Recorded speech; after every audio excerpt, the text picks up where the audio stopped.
યુવતી અને હિન્દુ યુવકના લગ્નનો વિવાદ થયો। સામાજિક સંસ્થાએ પીછેહટ કરી। હવે આ યુવતીએ ફાઉન્ડેશન સામે કર્યા છે ગંભીર આક્ષેપ। એમને આ વિશે ખબર હતી કે હિન્દુ મુસ્લિમની વાત એ એક સેન્સિટિવ મુદ્દો છે અને લગ્ન એ લોકો કરાવી શકશે નહીં આવી કોઈ પરિસ્થિતિ આવે તો।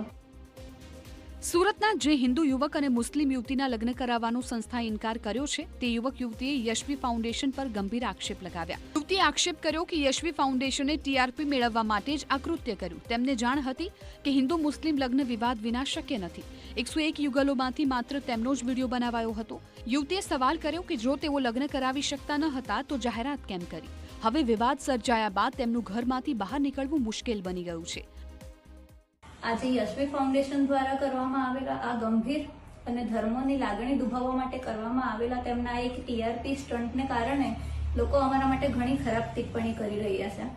ઘરની બહાર નીકળવું અમારું મુશ્કેલ થઈ ગયું છે તેમજ અમારી આબરૂ પણ લાંછન લાગી રહ્યું છે, જેના માટે સંપૂર્ણપણે જવાબદાર તો યશવી ફાઉન્ડેશન જ રહેશે। મહત્વનું છે કે પહેલા યશવી ફાઉન્ડેશને હિન્દુ યુવક મુસ્લિમ યુવતીના સમૂહ લગ્નમાં લગ્ન કરાવવાની જાહેરાત કરી હતી। જો કે દક્ષિણ ગુજરાત મુસ્લિમ સમાજે વાંધો ઉઠાવ્યો કે જાહેર મંચ પરથી આ લગ્ન ભાઈચારો ડહોળાવી શકે છે, જે બાદ યશવી ફાઉન્ડેશને લગ્ન રદ કર્યા હતા।